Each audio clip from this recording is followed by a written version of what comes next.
Bienvenue dans ce nouveau module qui a pour objet l'obstruction des voies aériennes. L'obstruction des voies aériennes a pour mécanisme principal ce que nous appelons la fausse route, c'est-à-dire le passage d'un petit objet ou d'un aliment dans la tuyauterie qui normalement est prévue pour respirer, alors même que l'enfant est en train d'avaler quelque chose ou de mastiquer un objet dans la bouche. Ce type d'accident peut survenir de manière très rapide, d'autant que les nourrissons ont tendance à découvrir leur environnement en portant les objets qui sont à leur portée à la bouche. Les enfants ont également pour habitude de courir avec un aliment ou avec un objet dans la bouche. L'obstruction peut alors survenir de manière très brutale et bloquer la respiration. C'est alors l'étouffement. Cet étouffement peut conduire au décès de l'enfant. Il serait excessif et illusoire de vouloir supprimer tous les aliments à risque. Cependant, les enfants de moins de 36 mois doivent éviter à tout prix certains aliments, tels que les fruits secs, comme les cacahuètes, les pistaches, noisettes et autres. Les fruits et légumes tels que les olives, les grains de raisin, les tomates, cerises, évidemment. Les aliments comme le pain, les gâteaux ou la viande qui doit être coupée en très petits morceaux pour les enfants de plus de 36 mois qui savent mâcher. Les bonbons et les guimauves doivent être également évités car elles sont particulièrement adhérentes comme les fromages de fondu par exemple. Et puis les aliments évidemment contenant des parties dures comme les os, les arêtes ou les noyaux. Un étouffement peut survenir par l'obstruction des voies aériennes quand un petit objet se coince dans la gorge de l'enfant. Les billes, pile-boutons dont nous avons déjà parlé, les pièces de monnaie, les petits éléments de jouet ne respectant pas les normes de sécurité, tout cela représente un danger réel. Il est donc important de jeter les jouets cassés et de veiller à mettre hors de portée des enfants les objets pouvant causer une obstruction des voies aériennes.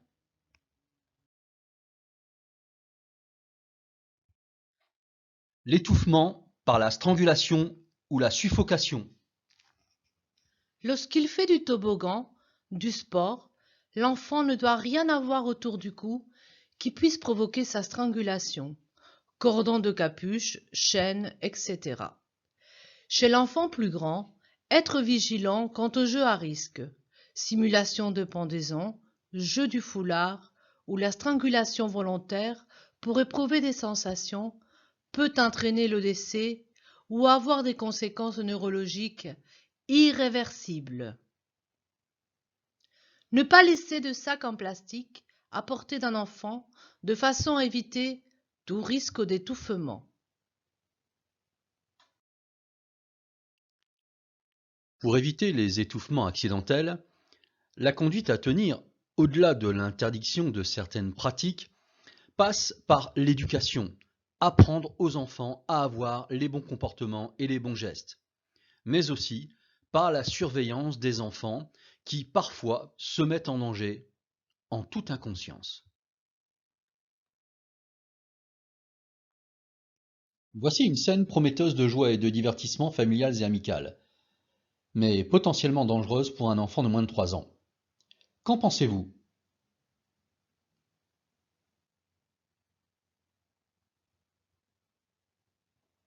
L'alcool, évidemment, peut provoquer des troubles neurologiques en cas d'ingestion. Les tomates cerises, quant à elles, représentent un risque d'étouffement, surtout si l'enfant imite les adultes, tout comme les fruits secs d'ailleurs. Enfin, les feuilletés sont eux aussi à interdire car leur propension à adhérer au palais peut causer l'étouffement de l'enfant. Avez-vous également remarqué le petit cure-dent qui peut être dangereux pour un enfant de moins de 3 ans? Dans cette situation, la parade est sans doute de préparer pour les enfants un apéritif adapté, différent de celui des adultes. Maxime, 5 ans, s'approche en douce de la table basse, puis plonge la main dans le bol de cacahuètes. Vous vous précipitez en lui tapant sur la main? Non mais.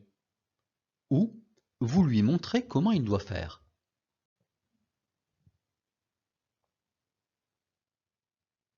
Quel est votre choix?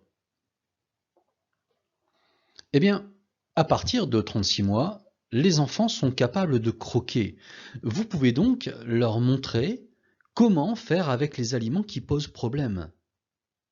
Par contre, pour les enfants de moins de 36 mois, les cacahuètes et autres biscuits apéritifs sont impérativement interdits.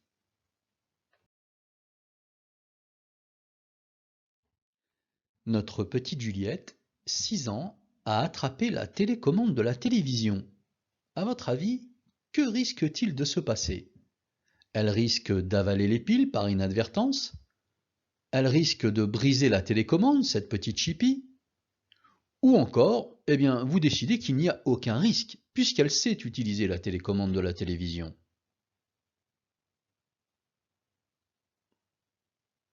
Quel est votre choix? Eh bien, vous le savez à présent, nous l'avons déjà évoqué, les piles présentes dans la télécommande de la télévision représentent un risque d'intoxication très élevé, tout comme les petits objets pouvant être avalés par l'enfant, comme les éléments constituant un jouet, ne respectant pas les normes françaises.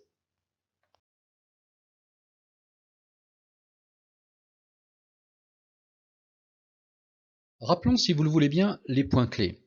Supprimer le danger en évitant de mettre à la portée de l'enfant des objets qu'il pourrait avaler semble logique, en excluant également certains aliments et en coupant en petits morceaux la nourriture de l'enfant, en interdisant l'accès aux aliments généralement réunis lors des apéritifs, ainsi que le fromage et autres poissons comportant des arêtes. Il faut aussi surveiller que l'enfant mâche correctement ses aliments et l'éduquer à une alimentation adaptée. Enfin, être un modèle pour l'enfant, c'est peut-être croquer dans une tomate cerise ou un fruit sec, plutôt que de les mettre entiers dans la bouche, surtout en présence de l'enfant. Une dernière question avant de terminer ce module. Disons qu'il fait très froid dehors, mais que les enfants ont réussi à vous convaincre d'aller au parc. Vous les habillez donc en conséquence. Faites rapidement la liste des éléments et comportements pouvant entraîner un risque de strangulation.